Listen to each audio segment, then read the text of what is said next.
I need a husband by tomorrow, or I lose everything." Beatrice sobbed into her apron, her heavy frame shaking in the dim diner light. She thought she was alone with her despair. She was wrong. From the shadows of the corner booth, the city's most feared syndicate boss stood up. The neon sign of Carmichael's all-night diner flickered a sickly, bruised purple against the relentless Boston rain. Inside, the air was thick with the smell of stale grease, burnt coffee, and quiet desperation. Beatrice Miller wiped down the laminate counter for the 4th time that hour, her swollen ankles screaming in protest. At 28, Beatrice, or Bay, to the few who actually looked her in the eye, was not the kind of woman who turned heads, unless it was accompanied by a cruel whisper. She was a size 22, with a soft, round face and a heavy-set figure that she spent her life trying to hide beneath oversized, aggressively ugly diner uniforms. Society had taught her early on that taking up physical space meant she had to shrink her personality to compensate. She kept her head down, worked double shifts, and bore the brunt of the diner manager, Frank's verbal abuse without a word of complaint.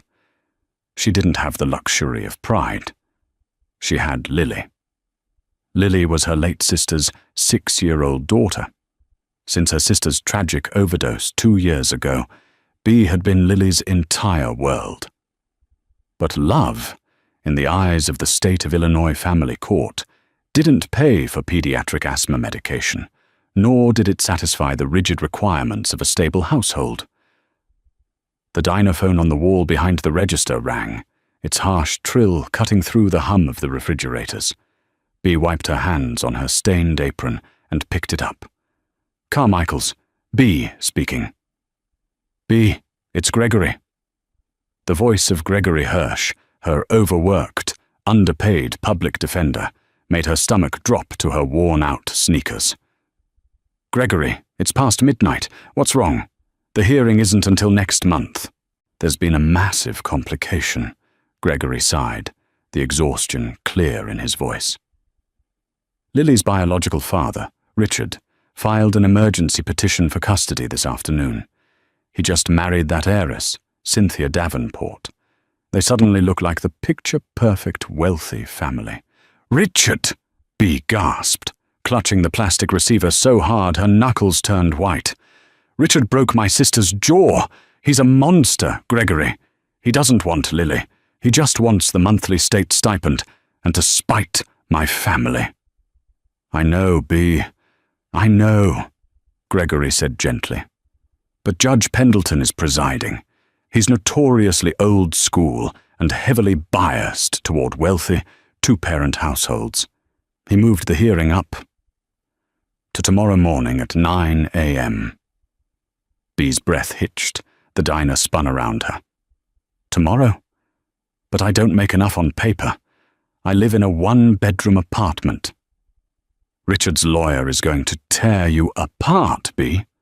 They're going to paint you as an unfit, impoverished single guardian who works night shifts and leaves the child with neighbors. Unless there is a miraculous, fundamental change in your circumstances, a dual income, a stable partner to show the judge that Lily has a traditional family structure, Pendleton is going to hand her over to Richard. There has to be something we can do," she begged, tears spilling over her thick lashes, tracking through the flour dust on her cheeks. "I'm sorry, Bea. Unless you walk into that courtroom tomorrow with a ring on your finger and a husband with a sterling financial record, pack Lily's bags. I'll see you at the courthouse." The line went dead. Bea slowly replaced the receiver. The silence of the empty diner was deafening.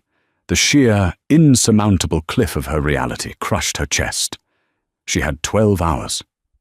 12 hours before the only light in her miserable life was ripped away and handed to a violent opportunist. Her legs gave out. She didn't gracefully faint. Her heavy body simply collapsed heavily into the vinyl booth nearest the register. She buried her face in her hands, her broad shoulders heaving with ugly, gasping sobs. She didn't care how she looked. She didn't care about the grease on her face or her unruly, frizzy brown hair escaping its net. "I can't," she wept aloud to the empty room, her voice a raw, broken rasp. "I can't lose her. God, please. I just need a miracle. I need a husband by tomorrow, just for a year, just to save her. I'd do anything. Anything." She cried until her chest burned, the agonizing wails of a woman who had fought so hard only to be beaten by a system designed to crush people exactly like her. "Anything?" a voice asked. The word was spoken softly, yet it cut through her sobs like a straight razor. Bea gasped, her head snapping up. She shoved her tangled hair out of her eyes, peering into the dim rear of the diner. Booth number 7. The one hidden behind the massive pillar, usually reserved for teenagers wanting privacy. A man was sitting there. He hadn't made a sound for the last 2 hours. Slowly, deliberately, he stood up and stepped out of the shadows. Bea's breath hitched in her throat, her tears freezing on her face. Even in her isolated, exhausted world, Beatrice Miller knew who Leo Castiglione was.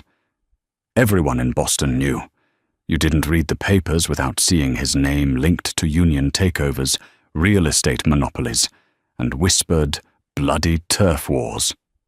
He was violently handsome, but not in a way that made you want to approach him. He had the kind of sharp, aristocratic Italian features that looked like they were carved from marble, and eyes the color of a frozen lake.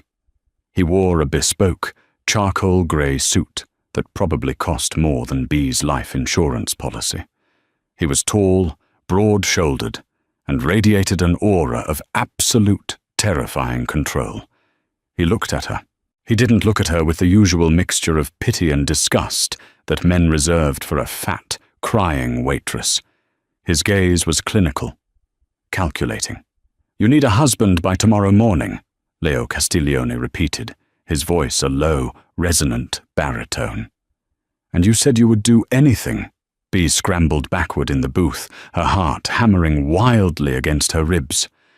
I didn't know anyone was back there. We're closing, Mr. Castiglione." He ignored her words, taking a slow step forward until he was standing over her booth.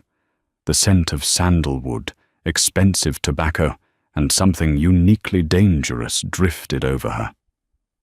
"I happen to need a wife," Leo said smoothly, sliding into the booth opposite her. "It seems we have a rare, intersecting timeline, Ms. Miller." Bea stared at him, paralyzed. Her mind struggled to process the surreal nightmare she had just stumbled into. You know my name?" she stammered.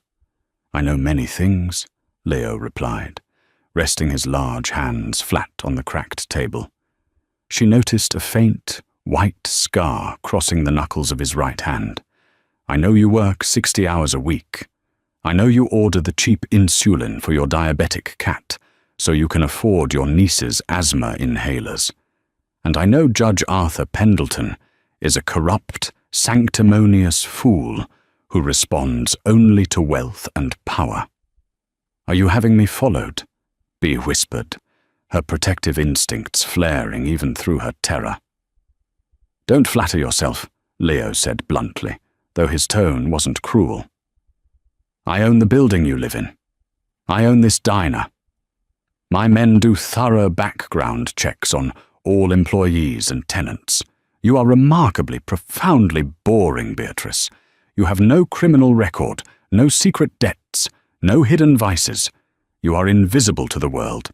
Bea flinched, the words stinging despite their truth. "If I'm so invisible, why are you talking to me?" Leo leaned back, his icy blue eyes locked onto hers. "Because invisibility is exactly what I require." He reached into his tailored jacket, and for a terrifying second, Bea thought he was going to pull out a gun. Instead, he withdrew a silver cigarette case, though he didn't open it, merely turning it over in his hands. My grandfather, Donato Castiglione, passed away last week, Leo began, his voice devoid of any familial warmth. He controlled the legitimate shipping and real estate arms of my family's syndicate. In his archaic, old-world mentality, he believed an unmarried man was a reckless man.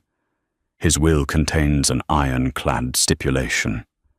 I cannot legally inherit the shipping empire unless I am married. B blinked, the absurdity of the situation momentarily overriding her fear. You're a Mafia boss. Can't you just threaten the lawyers? A ghost of a smirk touched Leo's lips. The lawyers are federal trustees. The FBI is currently breathing down my neck, waiting for me to default on the inheritance timeline so they can seize the assets under RICO laws. I have exactly 48 hours to present a legal, binding marriage certificate, or I lose billions. So marry one of those beautiful mobster daughters, B said, gesturing to her own heavy frame. Look at me, Mr. Castiglione. I'm a fat, exhausted waitress, covered in fry grease. Nobody's going to believe a man like you fell in love with a woman like me. Exactly, Leo said, leaning forward, the intensity in his eyes pinning her to her seat. If I marry a woman from my world, the feds will claim it's a sham to consolidate power. They will investigate her, her family, her assets. But you are a desperate civilian. A woman completely disconnected from my world. If I marry you, the feds will be utterly confused. They will look for a hidden angle and find nothing but a sad waitress trying to keep her niece. He tapped his finger on the table. You provide me with a clean, undisputed marriage certificate to satisfy the will. I provide you with the solution to your Judge Pendleton problem. B's breath caught. You would help me keep Lily? I will do more than help, Leo stated coldly. By 8 a.m. tomorrow, you will be Beatrice Castiglione. When you walk into that courtroom, you will not be a struggling waitress. You will be the wife of one of the wealthiest men in Illinois. My legal team, who make your public defender look like a toddler with a crayon, will obliterate Richard's petition before the judge even strikes his gavel. He paused, letting the weight of his offer settle over her. I will pay off all your debts.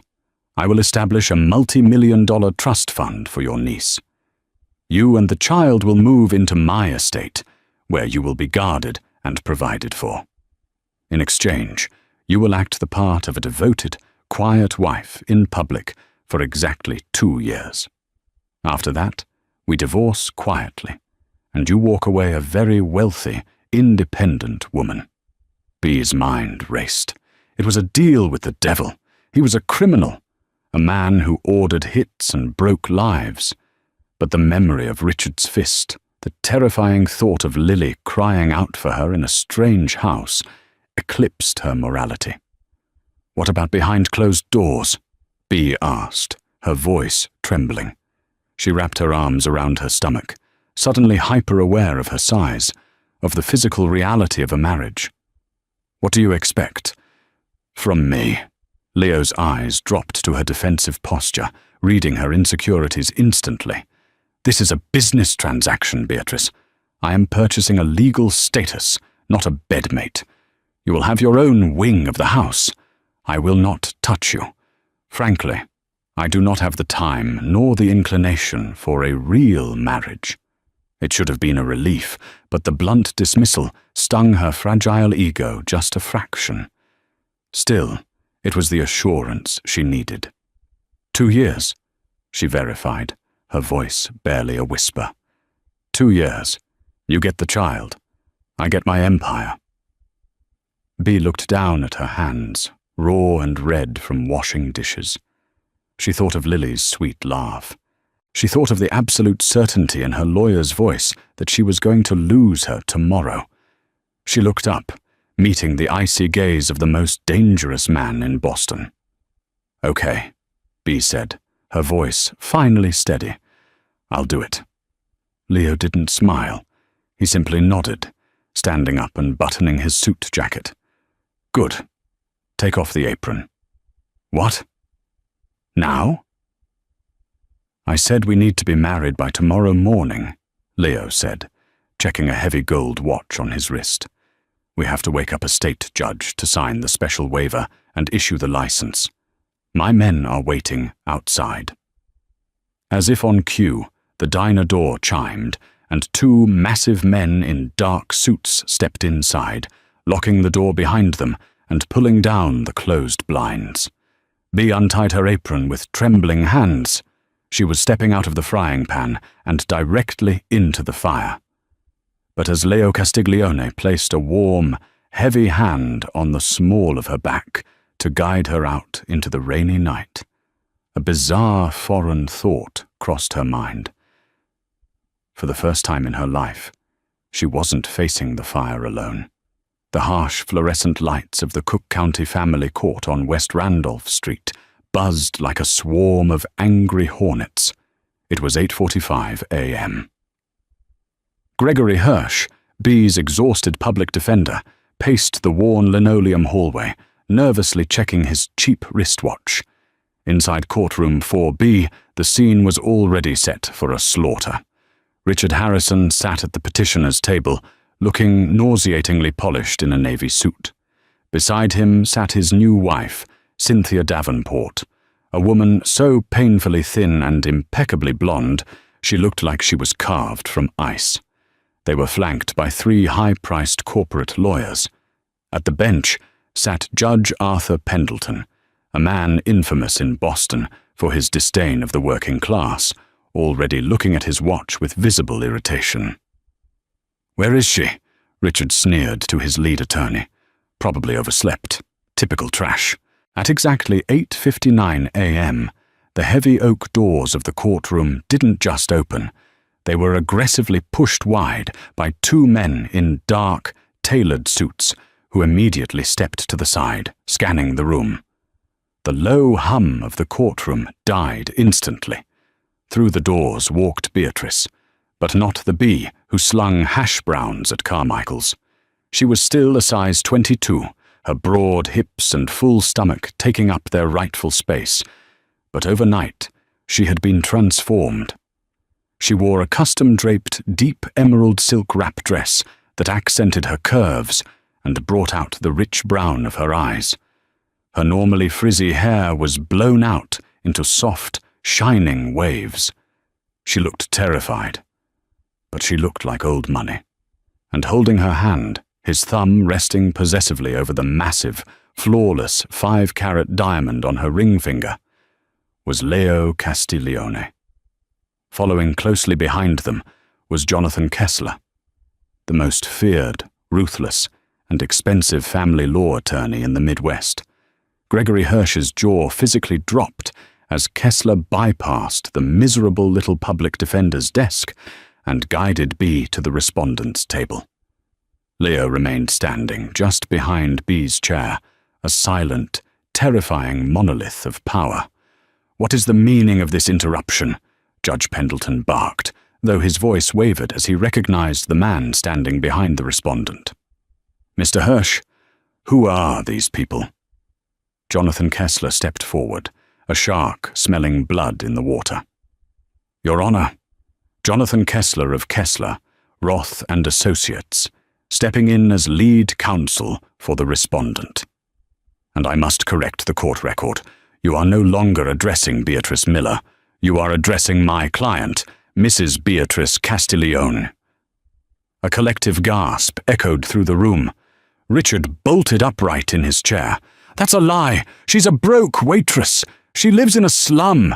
"Mr. Harrison, restrain yourself," Pendleton snapped, though his eyes were wide, darting between Bea and the mob boss standing behind her.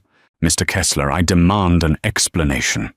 The petitioner has filed for emergency custody based on the respondent's poverty and lack of a stable two-parent household." Kessler didn't just smile, he bared his teeth. He dropped a thick, leather-bound portfolio onto the judge's bench with a heavy thud. "Your Honor, You will find in that folder an authenticated marriage certificate signed at 3 a.m. this morning by a state Supreme Court justice. You will also find the deed to the Castiglione estate in Lake Forest, where the child will now reside in a 10-bedroom, highly secure environment. Furthermore, you will find the establishment of a $50 million irrevocable trust fund in Lily Miller's name, courtesy of her new uncle, Mr. Leo Castiglione. Kessler turned slowly to look at Richard, whose face had drained of all color. I believe the petitioner's claims of poverty are not just categorically false, but entirely delusional. If anyone in this room lacks the financial resources to raise this child, it is Mr. Harrison, who, according to my private investigators, filed for bankruptcy in Nevada 3 years ago, under a different surname. "Objection!"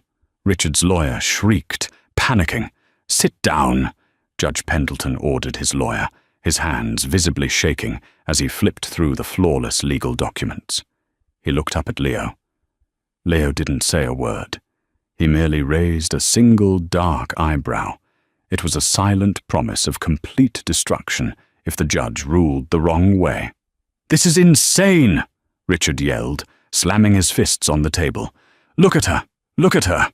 A billionaire like him doesn't marry a fat, ugly cow like her. It's a sham!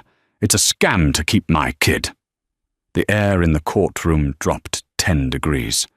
Leo moved so fast it was a blur.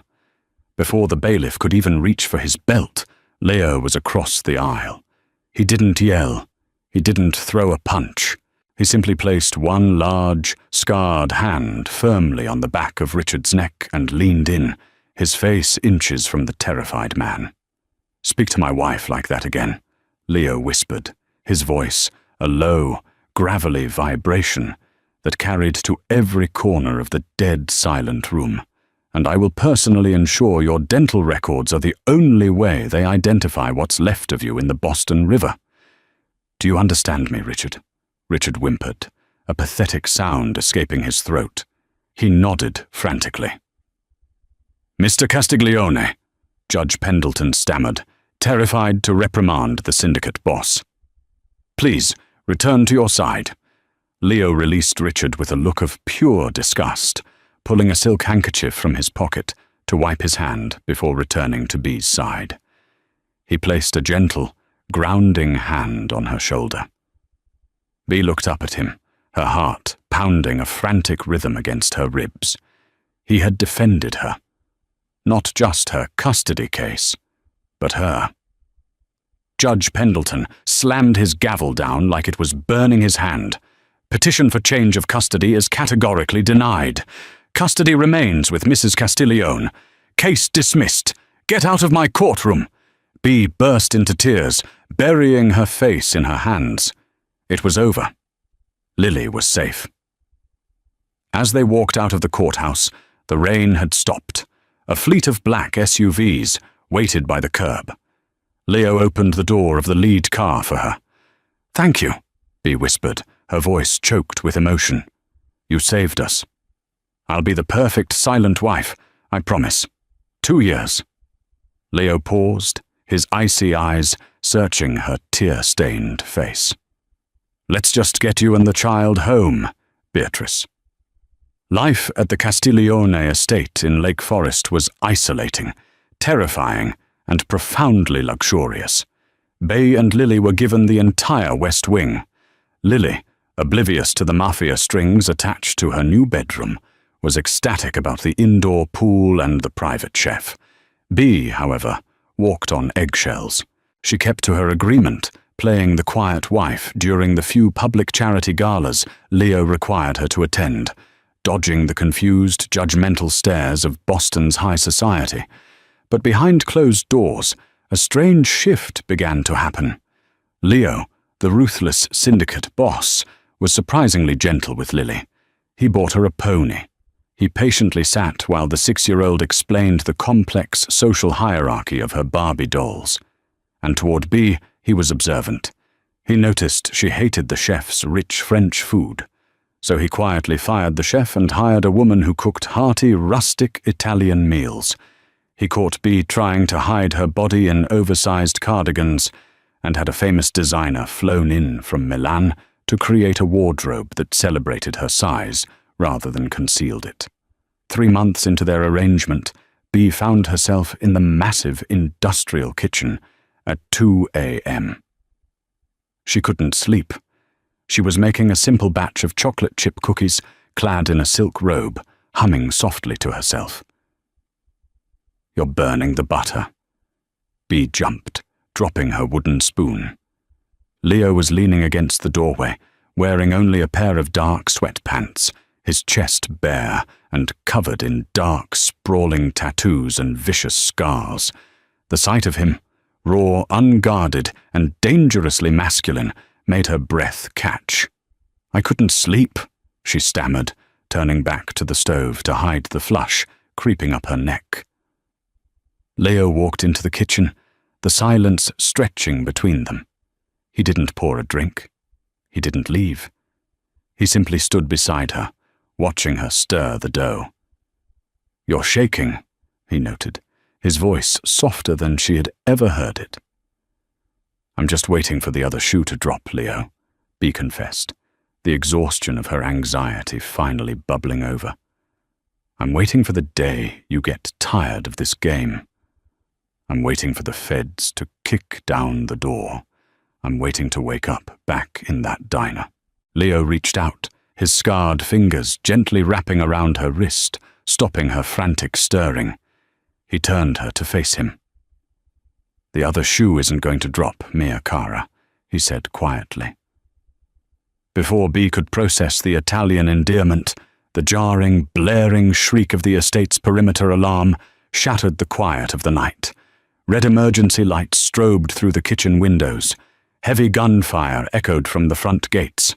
Leo's demeanor shifted instantly from gentle to lethal. He shoved Bea behind the heavy marble island. "Stay down," he roared, pulling a sleek, black Glock from a hidden holster under the cabinets. "Leo, what's happening? Is it the feds?" Bea cried over the sound of shattering glass as the front doors were breached. "Worse," Leo growled, chambering around. "It's the Volkov Syndicate. And they aren't here for me, Beatrice. They are here for you." Bea froze. "Me? Why would the Russian mob want a fat diner waitress?" Leo looked at her, his eyes blazing with a mixture of rage and deep, profound guilt. Because Cynthia Davenport wasn't just Richard's wife. She was a cleaner for the Volkovs. And your sister Clara didn't die of a drug overdose, Beatrice. Bea's world stopped spinning. "What?" "Clara was an accountant for a shell company the Volkovs used to launder money," Leo confessed rapidly, as the footsteps of armed men echoed down the hallway toward the kitchen. "She found out too much. She stole a Ledger Drive before they killed her. She hid it. We believe she mailed the locker key to you, disguised as a cheap pendant necklace you wear every day." Bea's hand instinctively flew to the cheap, heavy brass key she wore on a chain around her neck. Clara had given it to her the week before she died, telling her it was a lucky charm. "You knew," Bea whispered, feeling utterly betrayed. "You didn't marry me for an inheritance. You married me to get the key." "I married you to keep you alive," Leo fired back, his voice raw with emotion. "My grandfather was supposed to protect Clara. He failed. I swore on my blood I wouldn't let the Volkovs touch her family. When I found out Richard was working with them to get custody of Lily, just to force you to hand over your sister's belongings, I had to intervene. The marriage was the only way I could legally surround you with my men without triggering an all-out street war." He grabbed her face in his hands, his thumbs aggressively wiping away the tears she didn't know she was shedding. "I didn't plan on this. I didn't plan on you. You are brave, and you are loyal, and you are the most fiercely beautiful woman I have ever known. I will burn Boston to the ground before I let them touch you or that little girl." The kitchen doors burst open. 2 men in tactical gear raised their rifles. Leo didn't hesitate. He stepped out from cover, firing with terrifying, lethal precision. The 2 men dropped instantly. "We need to move to the panic room in the basement. Now!" Leo shouted, grabbing her hand.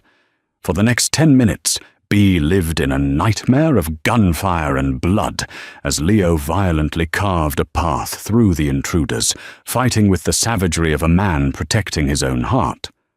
When they finally reached the reinforced steel door of the bunker, sealing themselves and a terrified, crying Lily inside, the silence that followed was heavy with adrenaline and truth.